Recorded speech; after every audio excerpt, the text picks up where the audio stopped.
have a chat about FuseFest, shall we? All right, so a little recap of FuseFest 2023. What is FuseFest for people watching that maybe have no idea what that is? Well, this was an awesome event. Friends. It was great. Friends. I sound like a televangelist. You could, you know what you should do instead of friends? Is Send fam. a check. Just say fam. $13. It was an awesome event, FuseFest. fam.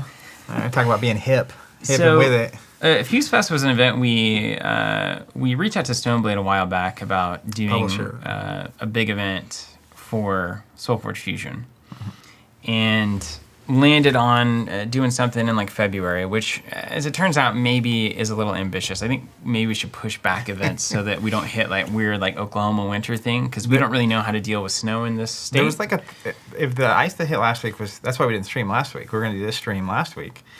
But if it had hit 3 days later, that whole event probably has to get canceled. Yeah. Which is crazy. That's terrifying. Yeah. So we worked out with Stoneblade. They put together like a storyline event. They're doing a storyline event series. It started at PAX and it actually ended at FuseFest. We did really an experiment of a lot of ideas that we've been talking about on the podcast and that we've had for a couple of years, just about how to try to formulate an event that respects the competitive nature of 1 versus 1 games, but also creates a culture that doesn't kind of over leverage the atmosphere into that, which I think we can all agree happens a lot of the time with competitive games and competitive events. So like some key things were like breakfast together in the morning. That was super fun, and I think that really set a nice tone. Brought some speakers in and piped in some nice music throughout the event. Heard a couple Taylor songs throughout the day. Had some T-Swift on there, of course.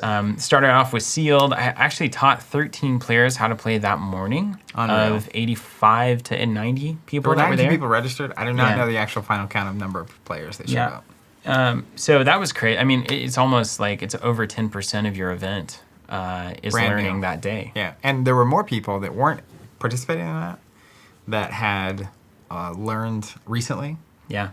Got into the game to attend the event, and also had never. I played against one opponent who had never physically played.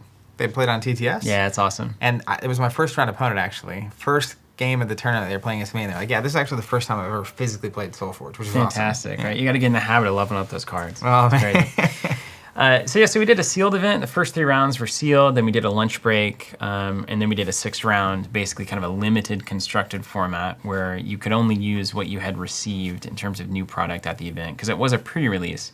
So it was the first time everyone's getting their hands on the 2nd set of the game called Battle for White Fang Pass. And I just got to say, I think the entirety of that formula was very awesome. I had one of the best times at an event ever. I mean, it reminded me actually of the Vegas pre-release for Fab, but even more fun. Like genuinely, like it felt more like a pre-release, like a real pre-release. Yeah. Because with Fab, at least, like we saw the cards and we had previews and we kind of started evaluating cards before we actually competed with the new stuff. And this one was totally blind, and you immediately do a sealed thing where, you know, SolForge is perfect for this, the unique deck format. You just basically are like, I got to evaluate all this at once, so I just going to slam 2 decks together and start playing, and that was an easy way to start the day. And it was also, on that note, like, it was big enough to feel like a crowd, but not so big that it wasn't intimate. Like the Fab ones, sometimes you play someone, and it's a convention hall, and you never see them again. Yeah, totally. Like, but in this one, you play someone in round 1, you're going to run across their path round after round. Yeah. So you can start to have that, like, hey, how did it go after the 3 or 4 rounds from now? After you wrecked me. Yeah. One of the cool things, too, that happened at FuseFest, and this is, I haven't seen this done well. I've only heard it done well in the L5R, the old L5R community, basically like kind of tying players into the story of the cards and the narrative of the game. And obviously, one of the biggest appeals of old L5R, and to some degree new L5R, was the clan loyalty aspect and that tie-in of what you're playing is as relevant as whether or not you're winning. So representing your clan, being the best Phoenix player rather than just being the top player was a big deal in that community. And you definitely knew those players at Gen Con. They were very obviously, and it was like, Zach and I were always like, what is this? But they're really into it. And we're like, well, that's pretty cool. And chanting. But they did the storyline event and honestly just leaned into it the appropriate amount to make it actually matter. Yeah. It's super cool. So like an example that you guys can all kind of follow along with. This is a sorcery stream, so let's just assume you're playing a game of sorcery. there's 80 people around you, and then Eric stands up and he says like, all right, I'm representing so-and-so. And there's this battle going on, and there's a narrative involved. But during your game, if you yell, "Thank you," I give in to the temptation. Which I did. You can immediately destroy one of your opponent's units. Like if that or was like a whole site. Yeah, and so then these games are happening, but that there's also this secondary element where, well, I could give into the temptation and like do something awesome, but what are the repercussions that I'm going to face afterwards? How is that going to affect the story of the day and the story of the entirety of SolForge Fusion? And that kind of stuff was happening round after round after round, and it was awesome. Yeah.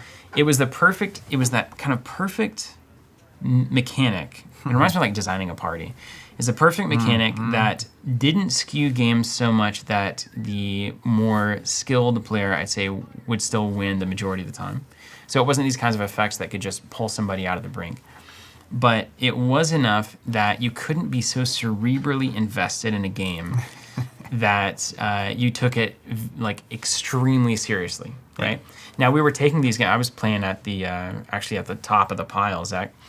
And those games were very intensely enjoyable. Like it was very much both players were locked in and making every decision. But I remember my opponent sitting there like, I don't think I can get out of this if I don't give into the temptation right now. And I'm like, I don't know, man. Like maybe you shouldn't do it. And we were like talking it over, right? I think that was Ben. I can't remember. And so then eventually did give into the temptation, did 5 damage to a unit of mine, and that kind of got the game back to, I had gained some advantage and get back to parity. So it was just an awesome vibe in that respect, and I thought it was great. It got there at 8 and left at 10:30.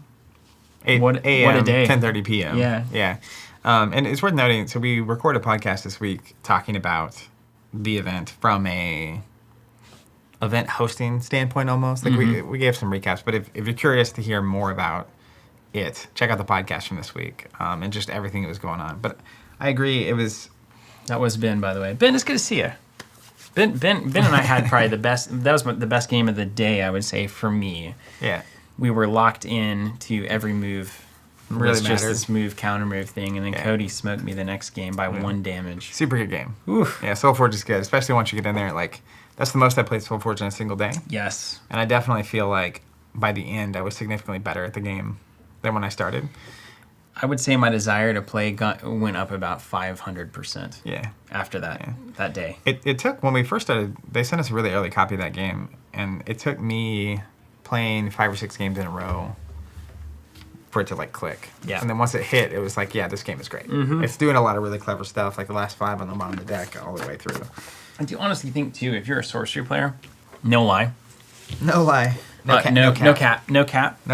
If you're a sorcery player, a game like SolForge Fusion, if you're playing a collectible game of any kind, and you're spending a decent amount of time and budget on that, like a booster box of SolForge Fusion, like a $30 4 decks, it's a great like side game to follow and to flex a different part of your brain and a different part of the kind of collector mentality on the side. So it's a great primary game, of course, and there's people who are going to really take it to the limit that way. But it's also a really easy to collect, like $30 to $60 every 3-ish months game, and it opens up a lot of opportunities to come to things like FuseFest. And if you have a play group, most people are gonna. If you're a card gamer or a board gamer, you're probably gonna really enjoy SolForge Fusion once you get into it. Yeah. And it is they call it a hybrid deck game? Hybrid deck game, I think is the name of it. So it's kind of like Keyforge and the deck's unique, but you bring 2 of them together and fuse them together. And so you have a little bit of deck building, but not a ton. So if you like card games but don't really have time for collecting or diving into the game outside the game of deck building intensely, then it's a great right in that pocket. Here's a killer quote from Frank. The Double Dragon deck Zach was running had that Riz the kids keep talking about. His face lit up with joy when he realized he could add a second dragon. That was one of the cool things with the narrative is, something happened and we heard a narrative over the loudspeaker from, I think it was from Alex at Stonblade, reading that out loud.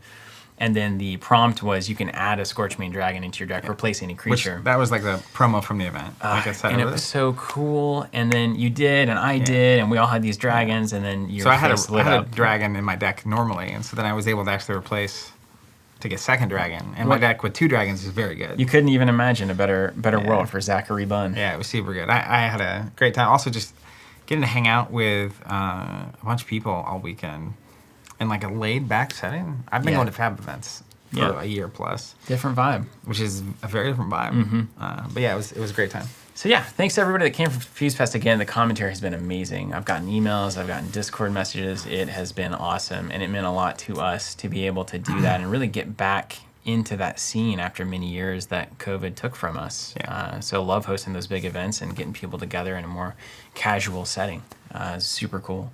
Yeah, and that's kind of how the events were going pre-pandemic for us. Like our Covenant Masters event slanted more towards that experience. Yeah. Taylor says, can chat tell me how you feel about the admin from the game? I kept looking at the game and don't like all the life total adjusting. It is definitely the upgrading the cards and the keeping track of the stats. This game was clearly a digital game originally. And that's either something that is going to bother you or be fine. I found that once I get 5 to 10 games deep, it's just part of the process. And the actual game itself and the execution of the game is so uncomplicated that it doesn't even feel like much is going on that front. Yeah, Ben says juice is worth the squeeze with the admin in his opinion, which is a really funny way of putting that. Also, Van's in the house. We can start the stream. Steel's Lime saying it seems more complicated than it is. Honestly, I didn't think I'd like SolForge prior to playing it for similar reasons, but once I played it, I loved it. Cool. Yeah, I agree. I was the same way. You can. It's just so satisfying. It is very satisfying. It's just absolutely. It's even making a great play amid a loss feels great. The game makes everything feel really big. Like every card you play is a really big moment.